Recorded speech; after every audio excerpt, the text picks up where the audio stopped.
Money isn't just math. If it were, everyone who could use a calculator would be rich. The truth is, wealth starts in your mind. Your thoughts, your beliefs, your emotions about money shape every financial decision you make.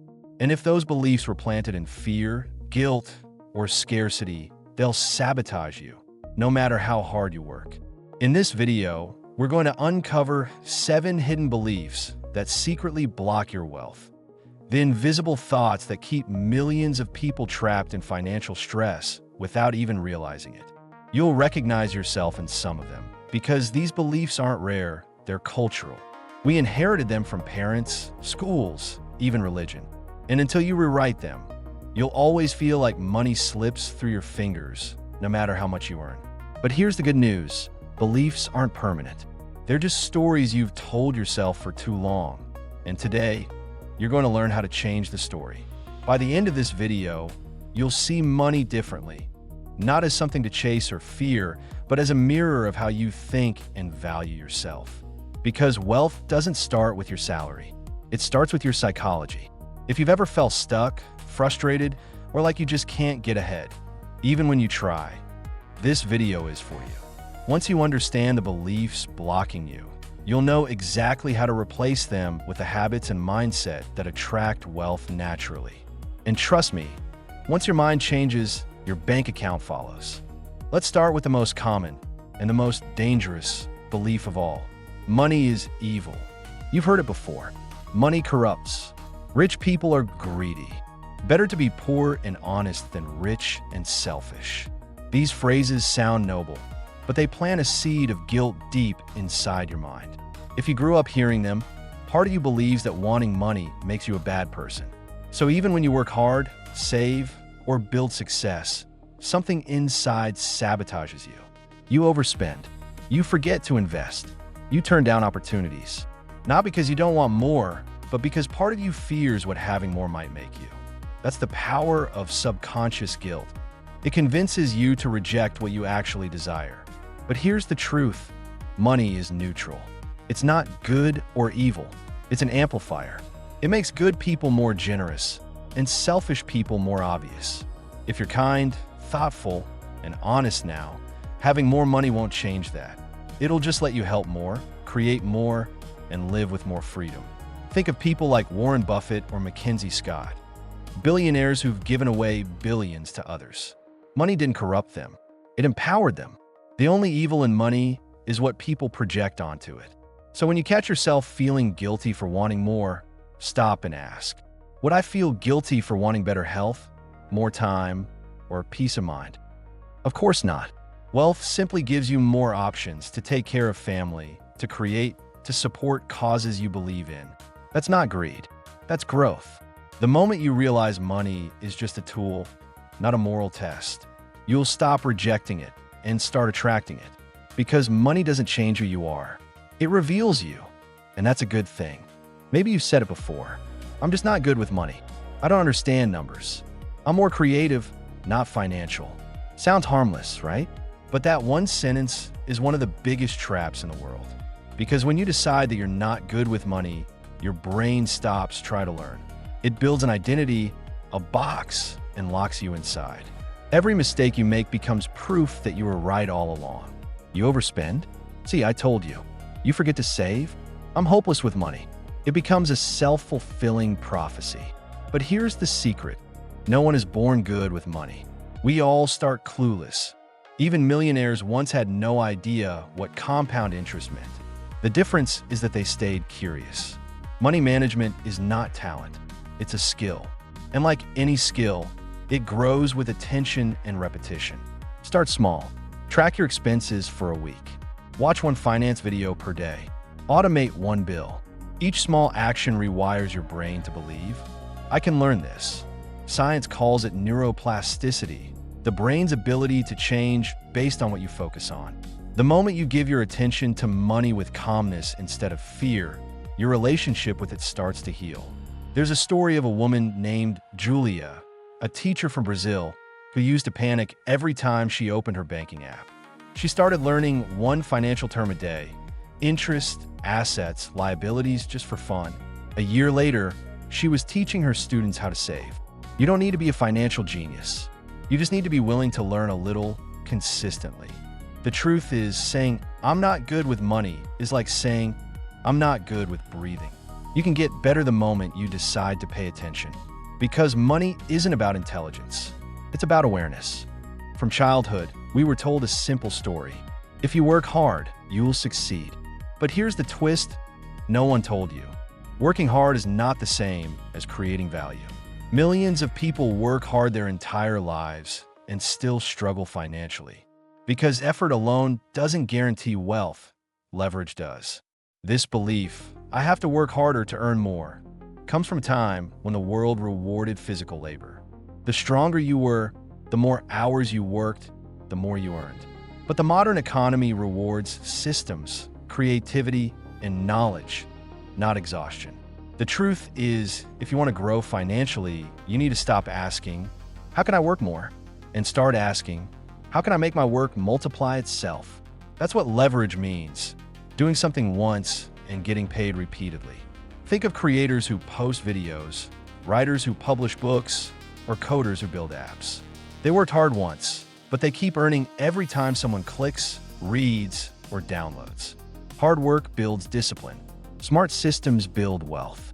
Take Ali Abdul, for example. He started as a doctor working 70 hours a week. Now he earns more teaching productivity online than he ever did in medicine. Not because he stopped working, but because he stopped trading hours for money. When you believe that money only comes from sweat, you close your mind to smarter opportunities: automation, investment, digital assets, online systems. You don't have to abandon effort. You just have to redirect it toward things that scale. Because wealth doesn't come from being tired. It comes from being strategic. So, next time you catch yourself saying, "I just need to work more," pause and ask instead, "What can I build today that will keep paying me tomorrow?" That's how the rich think. That's how freedom begins. This one hides deep. It doesn't scream, it whispers. It's that quiet voice in your head that says, "Who am I to want more? Other people need it more than I do. I've made too many mistakes to deserve success." This belief destroys more potential than poverty ever could. When you believe you don't deserve wealth, you unconsciously push it away. You undercharge for your work. You downplay your achievements. You self-sabotage right before success. You give discounts that no one asked for because deep down, you feel guilty being paid what you're worth. That guilt often comes from childhood conditioning. Maybe you grew up in a family that struggled financially. Maybe you were taught that wanting more was selfish. Or maybe every time you had something nice, someone made you feel bad for it. So now, even as an adult, success feels wrong. But here's the truth: you don't need permission to prosper. You deserve abundance simply because you exist, because you have value to give and potential to grow. Wealth isn't a prize for the chosen few. It's a reflection of exchange. You create value, you get value back. That's not greed, that's balance. Look at people who change their mindset. There's a story about Sarah, a single mother from Canada who ran a small bakery. For years, she refused to raise prices because she didn't want to seem greedy. When she finally did, not only did her customers stay, her business tripled. Her confidence grew faster than her income. Because wealth isn't about luck. It's about alignment between what you believe you deserve and what you allow yourself to receive. So here's the challenge. Next time someone compliments your work or pays you fairly, don't downplay it. Say, "Thank you." Own it. Because you can't attract what you secretly reject. Deserving wealth isn't arrogance, it's self-respect. You probably heard this one before, or maybe even said it yourself. What's the point of saving? I barely make enough to live. It sounds logical. When income feels small, saving feels impossible, even ridiculous. But this mindset is one of the biggest lies that keeps people trapped in financial survival mode. Because saving isn't about how much you earn. It's about who you become when you learn to manage it. Every dollar saved is a vote for your future self. It's not about the amount. It's about the discipline, the awareness, the signal you send to your brain. I am in control. Think of it this way. If you can manage $100 well, you can manage $1,000. If you can't manage $100, $10,000 won't save you. It'll just magnify the same habits. Wealthy people aren't better, they're just consistent. They learn to save before they earn big. Let me tell you a real story. Luis, a janitor from the US, made less than $20,000 a year. He lived simply, saved small amounts for decades, and invested quietly in index funds. When he passed away in 2014, he left behind $8 million, all self-made. How?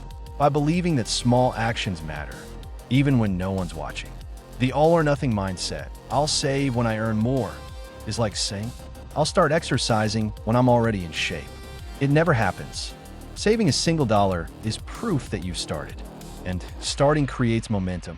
When you start small, you build trust with yourself. That trust becomes confidence. Confidence becomes consistency. And consistency becomes wealth. So stop waiting for the right income to start saving. Start now, even if it's just a coin jar, an app roundup, or $1 per day.